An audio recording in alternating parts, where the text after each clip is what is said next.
Pancho, Rabbit, and the Coyote, A Migrant's Tale. Written by Duncan Tonatiuh.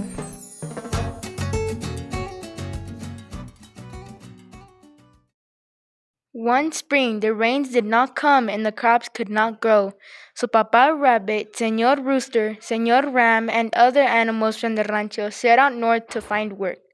In the great carrot and lettuce fields, there they can earn money for their families. Many harvests went by and there was finally time for Papa Rabbit to return home. His family was preparing a big fiesta. Everyone on the rancho was excited to see him, especially Pancho Rabbit, his eldest son. I heard my mom telling Senora Duck that Papa would save enough money in El Norte so that he would never have to leave us again.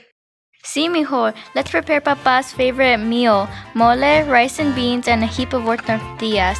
And don't forget a jug full of fresh aguamiel. Papa loves aguamiel. The musicians arrived and began to tune their instruments, while Pancho and his sisters hung papel picado to decorate the patio.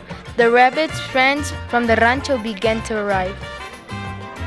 They listened to the música, they ate some mole, and they waited and waited, but Papa Rabbit did not appear. He must have had a late start.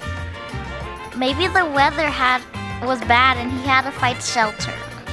They waited some more, but still Papa Rabbit was not to be seen. When it was dark, the musicians and the guests said their goodbyes and headed home. Your Papa will certainly arrive by morning. After waiting and worrying long into the night, the rabbit family finally went to bed, except for Pancho Rabbit. I have to find my father. Maybe if I pack him his favorite meal, he'll probably come home. Mole, rice and beans, and still warm tortillas. And who can forget the aguamiel? He placed it in a mochila to carry on his back and headed out. Pancho followed the stars north. After walking a while, he met a coyote. Good evening, little rabbit. Where are you going? Good evening, Señor Coyote. I'm going to the north to meet my papa, who has been working in the carrot and lettuce fields. It'll take you days and days to get down this trail. I can show you a shortcut. That is, you give me them sweet and spicy mole you have. I smelled it a mile away. As long as it gets me closer to Papa. And he let the coyote have it. The coyote led Pancho to the train tracks. As the sun rose, he showed Pancho how to jump onto a passing car.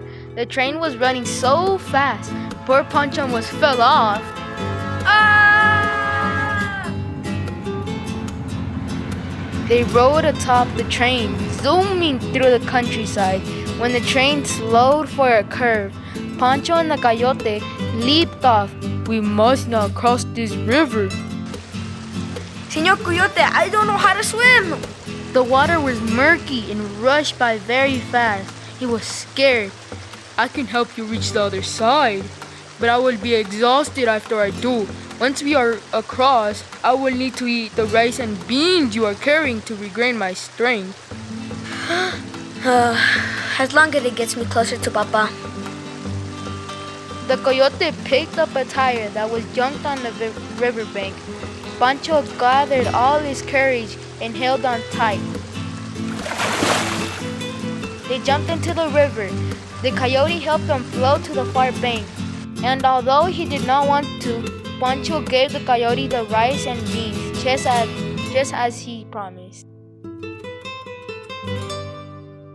The sun was high in the sky now. Pancho and the coyote walked and they soon reached the very tall fence and separated the south from the north. It was impossible to jump or climb over. There is a tunnel we can use, but the snakes watch it. If you give them the tortillas you are carrying, I'm sure they will let us through. As long as it gets me closer to Papa.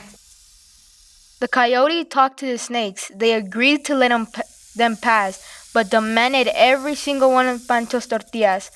Pancho and the coyote entered the tunnel. It was dark, narrow, and very long. When they emerged, Pancho and the coyote were on the north side of the fence. They were in the norte. The afternoon sun beat down on them, and there was no shade. The Coyote pointed to a hut in the distance. "We can spend the night here. In the morning I will take you to the great carrot and lettuce fields, and there you will find your papa." Pancho and the Coyote walked under the desert sun. Poor Pancho's feet ached. "Give me some of the agua miel you have, little rabbit. I feel dizzy. If I don't drink something, I will collapse, and I will never get there." Pancho gave the Coyote some agua miel. The sand and air were scorching hot, and Pancho felt dizzy. He was very thirsty, and he would drink the remainder. As long as it gets me closer to Papa. When Pancho and the Coyote reached the hut, it was dark. The Coyote built a small fire for a light and warmth, because at night the desert is freezing cold. "I'm so hungry after all that walking. Do you have any more mole, little rabbit?" No, Señor Coyote, you ate them all. "Any more rice and beans?" No, Señor Coyote, you ate them all. "Any more tortillas?" No, Señor Coyote, the snakes ate them all. There is not even a drop of agua miel. "In that case, I will roast you in the fire and eat you."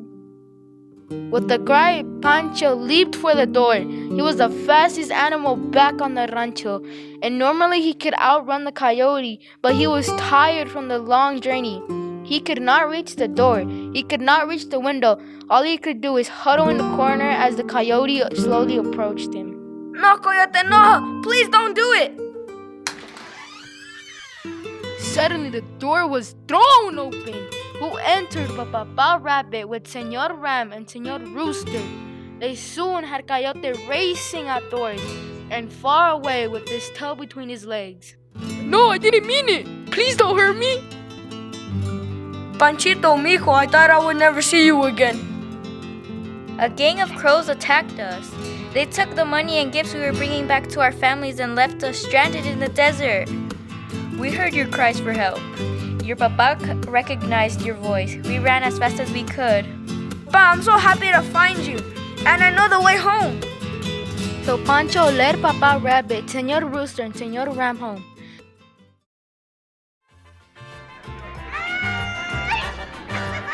When they arrived, there was a big fiesta. There was mole, rice, and beans, warm tortillas, fresh aguamiel, and música for everyone on the rancho. Pancho told his brother and sisters about all the dangers he had and Papa had faced. Please don't leave us again. We were so worried for you. I don't want to leave you, but the crows took all our money, and if it doesn't rain enough again this year, there is no food or work here on the rancho. What else am I to do? I'll have to leave again. I will go with you. We will all go with you. Let's hope it rains. Produced by Eduardo Flores Soto, Eric Gutierrez Ortiz, Randy Ramirez, Lucero Bañuelos.